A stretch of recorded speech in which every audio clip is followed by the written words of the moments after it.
দেখেছেন বিএনপি নেতাকর্মীদের তারা খেয়ে তারা এয়ারপোর্ট থেকে পলায়ন করেছে। দর্শক, গুরুত্বপূর্ণ একটি খবর, সফর সংক্ষিপ্ত করে কাল দেশে ফিরছেন প্রধানমন্ত্রী। 4 দিনের এই সফর কেন সংক্ষিপ্ত হলো? এই শেখ হাসিনাকে আমরা দেখতে চাই না। প্রধানমন্ত্রী শেখ হাসিনার সফর ঘিরে সংঘর্ষে জড়িয়েছেন আওয়ামী লীগ ও বিএনপির সমর্থকরা।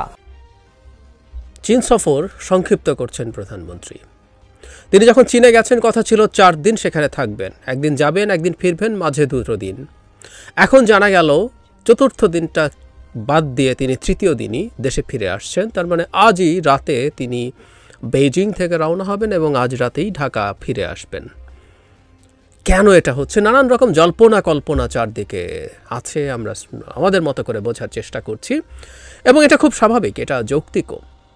প্রথম কথাটা হচ্ছে যে সরকারের দিক থেকে আগে কি বলা হচ্ছে সেটা একটু শুনে নেই, তারপর আমরা একটু আমাদের মতো করে, এটা আসলে এক ধরনের স্পেকুলেশনই, আমরা অনেকেই অনেক কিছু করছি, আমরা একটু বলে রাখি কোনটা আসলে খুব নিশ্চিতভাবে বলা কঠিন। এই আশা নিয়ে কেন তিনি আসছেন, এখানে একটা সংবাদ মাধ্যম ডিবিডি নিউজ 24-কে নবনিযুক্ত যে প্রেস সচিব জনাব নাইমুল ইসলাম খান, আমরা চিনি তাকে, উনি জানাচ্ছেন এইভাবে, আমি ওনার বক্তব্য একদম পুরোপুরি যা আছে উনি যা বলেছেন সেটা কোট আনকোট পড়ি। এখানে কোনো কিছু রেখে বা সংক্ষিপ্ত করে ফিরছেন না। পরদিন অর্থাৎ বৃহস্পতিবার সকালে দেশে ফেরার কথা, সেখানে আগের দিন রাতে ফিরছেন। তিনি জানান 10 জুলাই বেইজিং সময় রাত 10টায় বাংলাদেশ বিমানের ফ্লাইটে উঠবেন, বাংলাদেশ সময় রাত 1টায় শাহজালালে নামবেন। এরপরের কথাটা খুব ইন্টারেস্টিং। ফেরার সময় এগিয়ে আনার কারণ হিসেবে নাইমুল ইসলাম খান বলেন, সকালে আসলে একটা দিন চলে যায়, রাতে চলে আসলে দিনটা বেঁচে যায়। মানে ব্যাপারটা হচ্ছে এরকম যে আগামীকাল সকালে যদি উনি রওনা হতেন, আস্তে আস্তে দিন চলে যাবে, রাতে আসলে দিনটা বেঁচে যাবে, মানে পরদিন তিনি will be fit for the office. আমরা যদি প্রশ্নটা করি নাইমুল ইসলাম খানকে, উনি যে ব্যাখ্যা দিলেন, তার মানে প্রধানমন্ত্রী যাওয়ার সময় কি এটা মনে ছিল না? কেন 4 দিনের সফরসূচি করা হলো? কেন একদিন মানে রাতে থেকে পরের দিন আসবে, তাই না? খুব স্বাভাবিক প্রশ্ন। দিন যদি বাঁচানোর ইচ্ছে থাকে, এই যে সূচি তৈরি করা হলো, সেই সূচিতে এই বিবেচনাগুলো কেন নেওয়া হয়নি?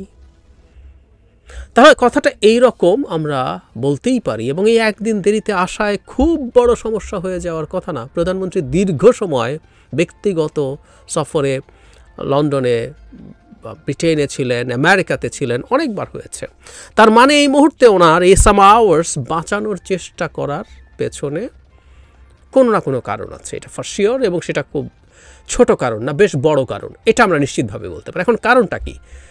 স্পেকুলেশন আছে নানা রকম। যেমন ধরুন, এবার এই জল্পনা কল্পনা খুব হচ্ছিল, সেটা হলো সরকার যে উদ্দেশ্যে, প্রধানমন্ত্রী শেখ হাসিনা যে উদ্দেশ্যে চায়নাতে গেছেন, মূলত তার আর্থিক সংকটটা থেকে বেরিয়ে আসার জন্য চায়নার নানা রকম সাহায্য, সেটা ইন এনি ফর্ম, ঋণ হোক, গ্র্যান্ট হোক, যত বেশি সম্ভব টাকা এবং যত দ্রুত সম্ভব টাকা পাওয়া, এটা হলো প্রধান উদ্দেশ্য। এবং সরকারের সাথে দীর্ঘদিন থেকে চায়না কাজ করেছে। সরকার যে তথাকথিত উন্নয়নের বয়ান তৈরি করার চেষ্টা করেছে, তাতে ফাইন্যান্স করে চায়না এভাবে তার ডিপ্লোম্যাসি দিয়ে কাজ করে, এটা আমরা জানি। কেউ কেউ ধারণা করছিলেন, বিশেষ করে ভারত সফরে যা হলো, বিশেষ করে চায়নার কিছু স্ট্র্যাটেজিক ইন্টারেস্ট ফুলফিল না করার জন্য, সেটা তিস্তা প্রজেক্ট, সেটা মোংলা পোর্ট হতে পারে, চায়না সরকারকে টাকা দেবে না, এই ধরনের একটা পারসেপশন আছে। এই ভিডিওটা যখন আমি আপলোড করেছি তখন আমাদের কাছে যথেষ্ট তথ্য নেই, আমরা তথ্য জানবো, কারণ আজই সকালবেলা প্রাথমিকভাবে প্রধানমন্ত্রী দেখা করবেন, উনি বৈঠক করবেন চায়নার যিনি প্রধানমন্ত্রী আছেন। আমরা জানি চায়নার প্রধানমন্ত্রী থাকেন একজন, কিন্তু তিনি মূলত খুব বেশি পাওয়ারফুল কেউ নন। ওখানেই মূলত সমঝোতা স্মারকগুলো, এবার কোনো চুক্তি হচ্ছে না, সমঝোতা স্মারক স্বাক্ষরিত হচ্ছে অনেকগুলো। কী ধরনের হতে পারে এক ধরনের আভাস আছে, তারপর আমরা ওটা নিয়ে কথা না বলি, রাদার কী হয়েছে সেটা নিয়ে বিস্তারিত প্রতিটা ধরে ধরে আলোচনা করার চেষ্টা করব যতটুকু তথ্য আমরা পাই। আর এরপর আজই তিনি প্রেসিডেন্ট শি জিনপিংয়ের সাথে বৈঠক করবেন এবং রাতেই উনি রওনা দিয়ে দেবেন। তো আমরা পরে জানতে পারবো আসলে সরকারের যে মূল উদ্দেশ্যের জায়গাটা ছিল সেটা কতটুকু ফুলফিলড হয়েছে। এখন একটা প্রশ্ন আছে, সেটা হলো আপনাকে এমওইউ করলো টাকা দেব, মানে চায়নার ক্ষেত্রে এই ঘটনা প্রচুর হয়েছে। সেটা হলো আপনি অনেক এমওইউ করেন, ইভেন চুক্তি স্বাক্ষর করেন, কিন্তু টাকা ডিসবার্সমেন্টে দেরি হয়, বহু সময় এটা হয়েছে। চীনের প্রকল্পগুলো শি জিনপিং যখন 16 সালে বাংলাদেশে আসলেন তখন $25 বিলিয়ন পরে আরও বেড়ে টেড়ে এটা এখন $30 বিলিয়ন কাছে চলে গেছে, কিন্তু ডিসবার্সটেড অ্যামাউন্ট অনেক কম, এত বছর, প্রায় 10 বছর হতে চললো। সো এই ঘটনা আছে। সুতরাং আপনি এমওইউতেও যদি দেখেন যে এটা করার জন্য এমওইউ হয়েছে, ইভেন কোনোদিন যদি চুক্তিও হয়, তারপর দেখা যাবে নানান টাল বাহানায় চায়না যদি না চায় টাকা ছাড়ছে সেভাবে করছে না। এই ঘটনা ঘটার কিন্তু সম্ভাবনা আছে। সুতরাং এমওইউ দেখেই যে সবসময় আমরা দুটো সরকারের মধ্যকার ভাইব বুঝবো, নট নেসেসারিলি, এটা ভেতরে আছে। সুতরাং কেউ যদি মনে করেন যে চীনের এই সফর প্রধানমন্ত্রীর পক্ষে যায়নি, তিনি যা চেয়েছিলেন সেটা অ্যাচিভ করতে পারেননি, সেটার জন্য প্রধানমন্ত্রী এক ধরনের মেসেজ চীনকে দিতে চাইতে পারেন। একটা কথা মনে রাখতে হবে, বাংলাদেশ এখন স্ট্র্যাটেজিক্যালি এমন একটা জায়গায় পৌঁছে গেছে নানান ইস্যুতে। এটা শুধুমাত্র বাজার, প্রায় 20 কোটি মানুষের বাজার বলে না, আমাদের মানে জিও স্ট্র্যাটেজিক যে পজিশন আছে, জিও পলিটিক্যাল যে অবস্থায় আমরা পৌঁছে গেছি, সেখানে বাংলাদেশ খুব গুরুত্বপূর্ণ একটা জায়গায় আছে। সুতরাং বাংলাদেশেরও খেলার সুযোগ আছে।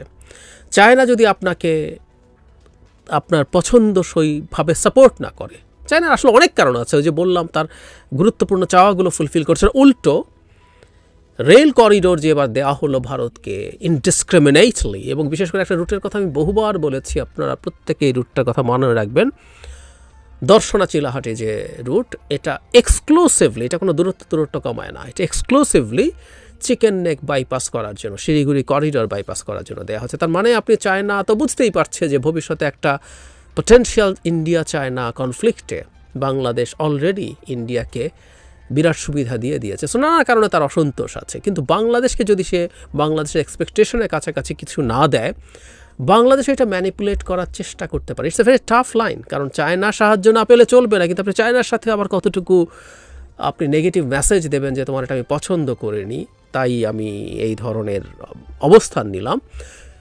হতে পারে এরকম একটা প্রবাবিলিটি, চায়নার সাথে অবস্থা ভালো যাচ্ছে না তাই এটা হয়েছে, হতে পারে, আমি একদম উড়িয়ে দিচ্ছি না। আবার অনেক সম্ভাবনা আছে সেটাও না, কারণ আমি ধারণা করি চায়না খুব বেশি নিরাশ করবে না, কারণ চায়না পুরোপুরি ইন্ডিয়া এবং পশ্চিমাদের হাতে বাংলাদেশকে ছেড়ে দেওয়ার কথা না।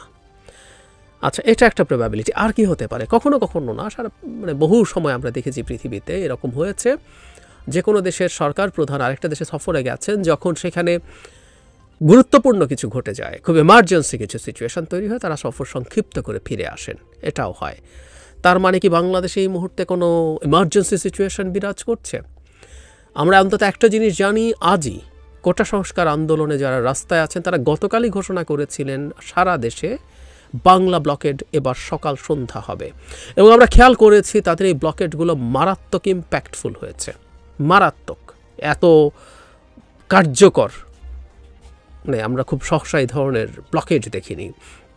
আমি বেরিয়েছি এই ব্লকেডের মধ্যে, এবং আমি একটা গন্তব্যে যাওয়ার জন্য দীর্ঘ সময় হেঁটেছিও, সুতরাং আমি দেখেছি যে কী রকমভাবে এটা কার্যকর হয়েছে এবং সাফার করেছি আমি, বাট আমার ভালো লেগেছে, আমার তাদের প্রতি, তাদের এই মুভমেন্টের প্রতি যেহেতু সলিডারিটি আছে, আমি পছন্দ করেছি। যদিও আমি একটা কথা একটু বলে রাখি, সেটা হলো কোনো না কোনোভাবে একটা লেন খোলা রাখা দরকার এমার্জেন্সি ভেহিক্যালের জন্য। একটা হার্ট অ্যাটাক করেছে, অ্যাক্সিডেন্ট করেছে, অন্য কোনো সিরিয়াস ইলনেস হয়েছে, আমি দেখেছি মানুষকে হসপিটালে নেওয়া উইল বি টাফ। যাই হোক, এটা অফ টপিক। তো আজ যখন তারা এই কাজ করছে, এই পরিস্থিতি তৈরি করছে, তার মানে কোটা সংস্কার নিয়ে এই মুভমেন্টটা, কেউ কেউ বলছেন সরকার এটাকে নিজের মতো করে মাঠে নামিয়েছে ইন্ডিয়ান ইস্যু চাপা দেওয়ার জন্য। আমি সবসময় এটা বিশ্বাস করি না। যাই হোক, যদি সরকার নামিয়েও থাকে, অনেক সময় সরকারের নামানো জিনিস, প্ল্যান করা জিনিস আপনার কন্ট্রোলের বাইরে চলে যেতে পারে। তালেবানকে তো আমেরিকানরা সৃষ্টি করেছিল, যখন সোভিয়েত ইউনিয়ন আফগানিস্তানকে ইনভেড করে তাদের বিরুদ্ধে, সেই তালেবান একসময় আমেরিকার বিরুদ্ধে চলে গিয়েছিল। সুতরাং আপনি আপনার কন্ট্রোলে থাকবে বলে একটা কিছু যদি করতে চান, আমি আবারও বলছি, I don't by this argument. কেউ কেউ বলছেন, কিন্তু আমি এটা গ্রহণ করি না। এগুলো সব সরকারের খেলা বলে, সরকারের নাটক বলে উড়িয়ে দেওয়ার চেষ্টা করছি, ব্যাপারটা মোটেও সেটা বলে আমি মনে করি না। যাই হোক, তো এটা কি কন্ট্রোলের বাইরে চলে যাচ্ছে? সরকারের কাছে কি, প্রধানমন্ত্রীর কাছে কি কোনো গুরুত্বপূর্ণ গোয়েন্দা তথ্য গিয়ে পৌঁছেছে? এই প্রশ্ন আসতে পারে, কারণ উনি অনেকগুলো মানে এই দেশের কোথায় কি হচ্ছে, ভেতরে কোথায় কি হচ্ছে, এসব তথ্য আপনার আমার চাইতে তার কাছে অনেক অনেক বেশি থাকে। অনেকগুলো এজেন্সি তাকে নিয়মিত এসব তথ্য দিয়ে আপডেটেড রাখে। তাহলে কি এমন একটা এমার্জেন্সি যেটা আমরা দেখতে পাচ্ছি না, সেটা ম্যানেজ করার জন্য তিনি দেশে আসছেন? এই প্রশ্ন হতে পারে।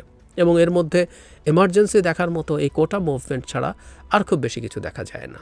মানে এটা তো আছেই। এবং আমি বহু সময় একটা কথা বলেছি, এই ধরনের স্বৈরাচারী সরকারগুলো একটা ভয় সব সময় পায়, যেহেতু মানুষের মধ্যে তীব্র অসন্তোষ বা ক্ষোভ আছে, যে কোনো একটা ছুতোয় মানুষ নেমে যাওয়ার প্রবাবিলিটি থাকে, যে কোনো একটা ছুতোয়। তিউনিসিয়ার এক্সাম্পল আমি বহুবার দিয়েছি, এটা একই রকম।